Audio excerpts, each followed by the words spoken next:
Okay, good evening, friends. Last week we did the 12th Middah. We're going to try to review it tonight. We always like to begin by reviewing all the Middahs.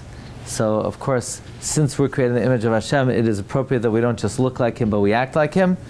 And the Middahs or Yoinos of Micha, Mikel Kamecha, Hashem's supernatural tolerance, that as He is mashpia, the life force on us, we use it against Him. Noisei Avain, Hashem tolerates the angel, the malach, the monster that we create. V'oiver al pesha, He wipes away the sin Himself. He gets down and dirty to clean our sin. L'sheres nachalasa, He considers us a blood relative. L'hechzik la'ad apai, He doesn't let His anger burn forever, even when justice dictates that His anger should continue to burn. Hashem says, okay, enough already. Ki chafetz chesed hu. In our repertoire, in what we do, the good deed, the kindness that we do looms largest. Yashuv yirachamenu. When Hashem takes us back, He takes us back even more than had we never sinned. Yichboish avoinoseinu. The mitzvahs we do, they rise all the way up in front of Him, but the averos, Hashem squelches them.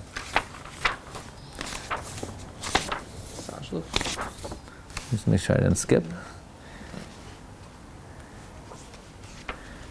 Yes, v'sashlech b'metzulas yam, that when the wicked person plots against us to harm us, Hashem doesn't just cause it to stop, but He boomerangs it back in their face. Titein emes li'akov. Titein emes li'akov is there is like a midah of rachamim that is based on shuras hadin, that midas hadin dictates that Hashem, according to the dictates of justice, Hashem should morally, ethically be merciful on us. Chesed li'Avram are those who act above and beyond the midas hadin. Like Avram Avinu, Hashem shows them special love, and therefore we should show extra love to Talmidei Chachamim. We mentioned that's the mitzvah of V'ahavta Eis Hashem Elokecha is V'ahavta Eis Hashem Elokecha is the rabbi's Talmidei Chachamim, that you should love Talmidei Chachamim along with loving Hashem. Okay, now we're up to Nishbatah V'seinu. Yeah? Nishbatah V'seinu, we did it last week, but let's see it again. Yesh b'nei adam she'enam hagunim. There's some people who are not proper. So, you had the Emes Yaakov people. They go according to they fulfill their obligations. You have people who go above and beyond their obligations. They're the Avram people. Now you have people that are not proper. Yesh b'nei adam she'enam hagunim. V'HaKadosh Baruch Hu merachim hakulam. Hashem has mercy on all of them. So the question is it completely undeserving? Is it just totally empty? Upershu b'Gemara, the Gemara explains on Daf Zayin and Brachos, B'chanoisi es ashar achain, I will show grace to those I show grace to. Amar HaKadosh Baruch Hu, Oitzer zeh lo'oisam she'enam hagunim. This storehouse is to those who are not proper. What does that mean, this storehouse? But what kind of storehouse is it? Why is Hashem giving it to them? Yesh oitzar chanunim. There is a storehouse of grace. Shakadosh Baruch Hu choinein. God graciously gives. Lahem matnas chinam, for nothing. They don't deserve it at all. They don't do anything. The Goldberg brings from the Medrash in Kisisa, Hashem showed all the storehouses, and then He showed a very big storehouse. And Moshe says, who does this storehouse belong to? And Hashem said, to someone who has mitzvahs, I give him from his reward. Someone who doesn't have mitzvahs, I give him chinam. I give him, it's a oitzer matnas chinam. So how do we explain this? L'fisha amar HaKadosh Baruch Hu. Because Hashem said, Hareyesh lahem zchus avos. They have merit of their forefathers. Now there's a sugya on Shabbos on Daf Nun Hey, Shmuel says zchus avos are depleted.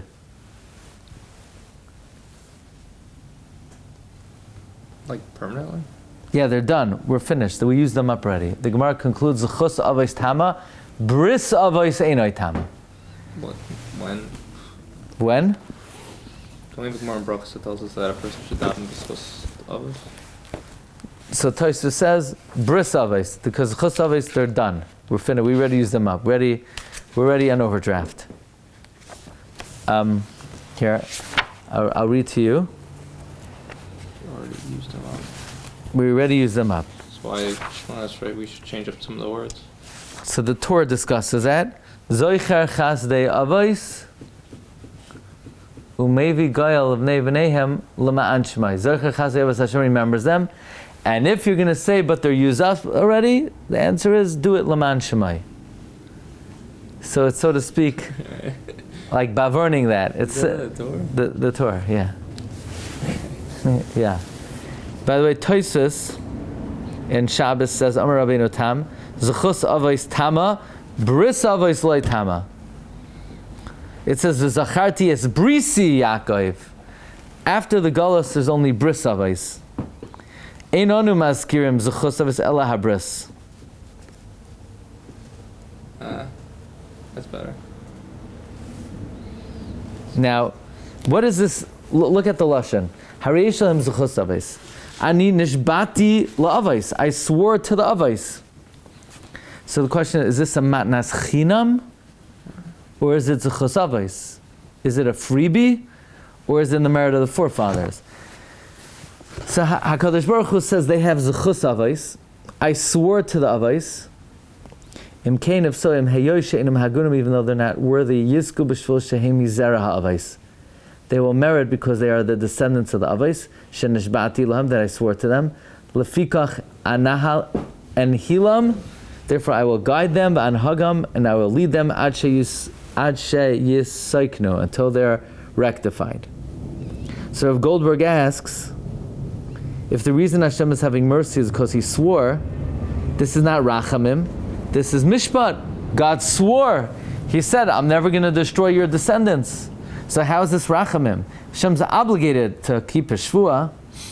He says the fact that Hashem swore that even if they're undeserving, I'll still protect them because they are your children, that is Rachamim. Why did God swear in the first place? It's true, now that He swore, He's obligated to keep the shvuah. But the fact that He put a system in place that even when we're undeserving, He must help us, that is a Middah of Rachamim. It's Middah of Rachamim that, so to speak, God bound Himself by.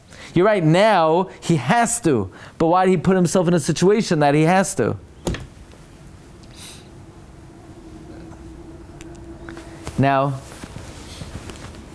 does Hashem do chesed just like a complete freebie? So, it came out a couple of days ago to America, the new Sefer, Birchas HaTzadik, of Likud of the Tzadik Ranana, and in it is a Haskama from Rav Tzvi Kushelevsky, where he talks about the Tzadik Ranana gave a skula that anyone who says over from his Torah, he'll bail you out of anything in this world and the next world. And Rav Tzvi Kushelevsky says that skulas only work if you have complete faith in Hashem and you don't give up hope from Hashem helping you. And you should say to Hashem, Hashem, I know you want my happiness, so bring me into the Oitzer and Shamayim that's reserved only for your chesed, where no Aveira enters, and take care of me. So maybe that's similar to this Oitzer Matnas Chinam, but is there a concept that God does chesed without any reason at all? Here it's not, there is a reason, it's chesavais. You have to say, Rav Goldberg says, that there's no principle that Hashem just does chesed for no reason, then Hashem is a vatran. Like the Magen Avram says in Siman Kuf Nun Vav, nobody should say, how you doing? Sometimes people answer, better than I deserve. So the Magen Avram says it's usher to say that. What do you mean better than you deserve? Then you're saying God is a vatran. You should say, Yesh li yoser masharoi, ela zechusavos mesayeli. So it seems like the Ramak is combining oitzer matnas chinam right? He says the words noisam matnas chinam together with zechus avos. So then it's not chinam. It seems like he's combining it. That Hashem gives matnas chinam when a person has zechus avos. Well, we're talking about someone who's not hagan. So maybe for someone who is worthy, it is free. They don't need this zechus avos. For someone who's not worthy, it's not free. They don't have access to it. Someone who's not worthy, it's not free? Someone who's not worthy, it's only because of the zechus avos that they're able to access this. Matnas chinam? Yeah. Well, if there's a reason that they're accessing it, so then it's not free. You're saying they don't deserve it. Yeah. They only have access because they have zechus avos. Can Aaron be considered a Zera Avram in this case? I guess. People who He brings down from the... He says, look, you still need zechus avos for matnas chinam, because if it's really matnas chinam, then all of creation, even the nations of the world, should be able to get it. But we know it's only for Klal Yisrael. So why is it? It's because Hashem swore, because we're amay and we're not chalasai.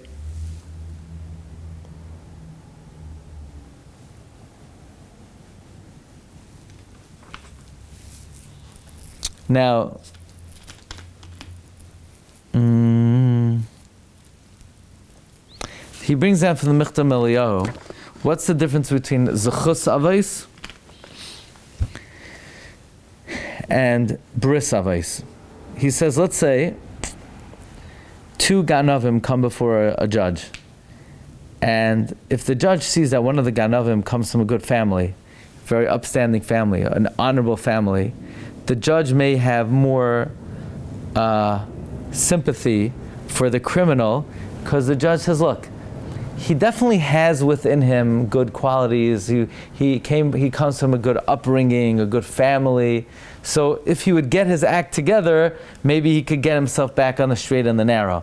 But the ganav who comes from a bad upbringing, a bad family, he'll never pull himself together, because he doesn't even know how to get himself back on track. So that's the idea of zechus avos.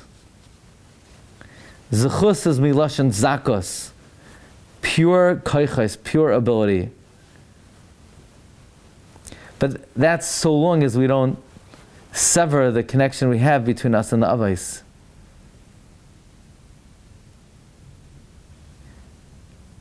But what if we completely sever any connection with the avos? So that's what we say, tama zechus avos. But there's a midas harachamim, that even if we cut ourselves off from the avos, there's bris avos.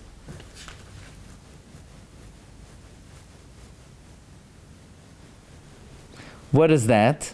That at the end of the day, even though we've cut ourselves off from the avos, but we're kalim that Hashem's promise to the avos could devolve upon.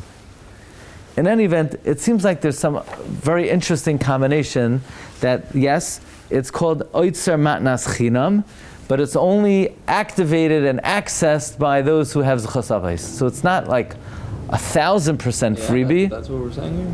Yeah. It's only... I thought what we're bringing out over here is that Vada, everyone who's worthy has access as oitzer matnas chinam.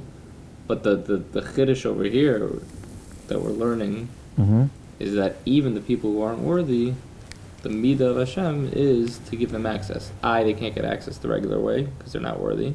But they're getting access just because they're in the schus of either the bris avos or just avos themselves, whatever you want to call it. So, do they deserve it? No. They don't deserve it.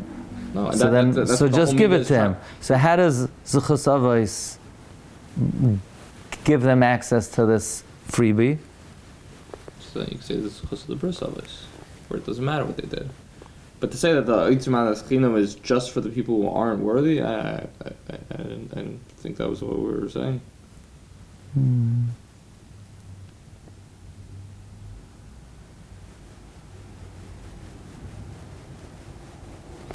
It's chinam in the sense that they have no inherent deserving, other than the fact that they're descendants of the avos.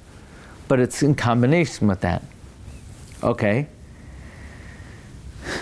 He brings also from the Vilna Gaon in his commentary to the Haggadah that on V'hisha Amda L'Aveisenu, what stood up for our forefathers? The Haftacha that Hashem promised our forefathers, V'hisha Amda L'Aveisenu, that Hashem promised our forefathers that He would be with us. We say in the morning Ahava Rabbah, in the evening we say Avas Olam. Ahava Rabbah means a great love. Avas Olam means it's not inherent. It's, you know why Hashem loves us? Because He always did. He loved Avram, Yitzchak, and Yaakov, so He still loves us now. So Ahava Rabbah is Hashem loves us with a great love inherently because of us. And at night, which is in the Galus, which reflects the Galus, we're saying Hashem loves us because He loved us back when, so He still loves us today. Okay, so how does this apply? How do we employ this Middah? V'kach yiyeh ha'adam. So should a person accord himself. Afim yifga b'rashayim. Even if, let's say, you're harmed by the wicked, al yisachzar kenegdam, don't be cruel against them. Al yecharfim, don't shame them. V'kiyotzei. Elo yirachim aleim, you should have mercy on them. V'yomer, soif, heim b'nei Avram, Yitzchak, v'Yaakov. In the end, they're the sons of Avram, Yitzchak, and Yaakov. Imheim einam ksherim, even if they're not kosher, avoseim ksherim v'hagunim, their fathers were kosher and proper. So if you see someone who's unworthy, you should say, even if they're not worthy, but their forefathers were worthy, and if I shame them, maybe they deserve personally to be shamed, but it's going to cause disgrace to their forefathers. Isn't this Oiver al Pesha the same idea? In terms of how it applies. Again, Oiver al Pesha is stam, is something, is that in terms of how it applies to a person, I'm saying. Hashem lowers Himself to clean our mess, right? So how does it apply to a person, we said? It shouldn't be beneath your dignity for you to go out of your way to help the other person rectify what he did wrong. But that's maybe only for someone who is somewhat deserving. You're turning a bit savlus. You're Savlana, yeah. Yeah. Is it not like a similar trait? Well, V'oiver al Pesha is, you go ahead and rectify what the other person did wrong. Here, it's V'amevazeh haban mevazeh aves. If you disgrace the children, you're disgracing the ancestors. Ein ritzoini sheyizbazu avosem al yadi. I don't want that their forefathers should be disgraced. Just like, even though you'll say, what does this mean? That's because Hashem swore to the avos, so then He's bound to the children. We never swore to these people's avos. In other words, how do we apply it to ourselves? It's not similar. The reason why Hashem is merachim on them is because the reason Hashem is merachim on the children is because He swore to their forefathers that He would protect the children even when they're undeserving. So even though we didn't technically swear to these people's forefathers, but the underlying midah is that when you have people who are deserving of mercy, it's proper that you show mercy to their descendants. Then we run into Moshe's question about what if you have to hate the guy? What if it's someone you're supposed to hate and you're not allowed to, Okay, so right now, that still may be true. You might have individuals who are you're not that you have to, right? A Russia.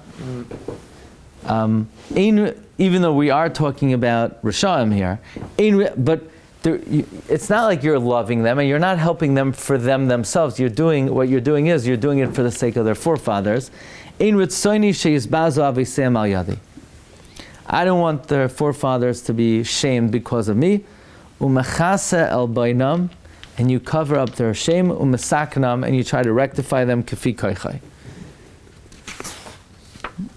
Now Simcha, was here last week, so he wants me to do a little bit for that. At least we do something a little bit new. So we'll start Yud Gimel, and then maybe next week we'll finish it up. We'll make a siyam, Madison Square Garden or something. Okay. Halacha Yud Gimel. Morocco. What? Morocco. Oh, Morocco. Sponsored by the Shem. Mimei Kedem. Okay. Hare Middah sheyesh LaKadosh Baruch Hu Yisrael. There is another Middah Hashem has with Klal Yisrael. Kishetama zchus aves v'chayotza. Ma yasa. So the last Middah was based on zchus aves. Even though, by the way, we threw in Tama zchus aves, I have a feeling the way the Ramak learns is that Tama zchus aves means it could be, at times, it could be reckoned that it's depleted, but there is something that you could draw from. So the 12th Middah is drawing from Zechus Avos, right? He even says Harei Yesh Lahem Zechus Avos. That's Ois Yud Beis. That's Middah Yud Beis. Here is in an instance when Zechus Avos is over. Ma Yaseh. What should you do? What does he do? Varei Mitzad Atzmei Inim Hagunim. Inherently, they don't deserve it. But Ksiv Zacharti La Chesed Urayich. I remember the chesed of your youth. Ahavas Kuloi Sayach. Mamish Zoicher HaKadosh Baruch Hu Yimei Kadmainim. God remembers the early days.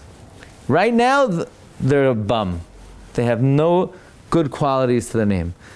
But Hashem remembers the early days. Ahava Shahaya Mikaidem. The love there was originally. Umerachim al Yisrael. And He has mercy on Klal Yisrael.